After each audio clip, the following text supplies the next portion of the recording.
وسلم۔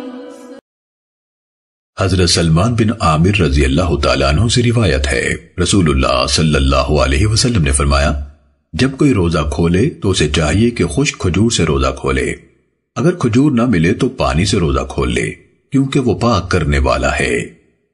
سننے ابن ماجہ حدیث نمبر 1699۔ صلی اللہ علی محمد صلی اللہ علیہ وسلم۔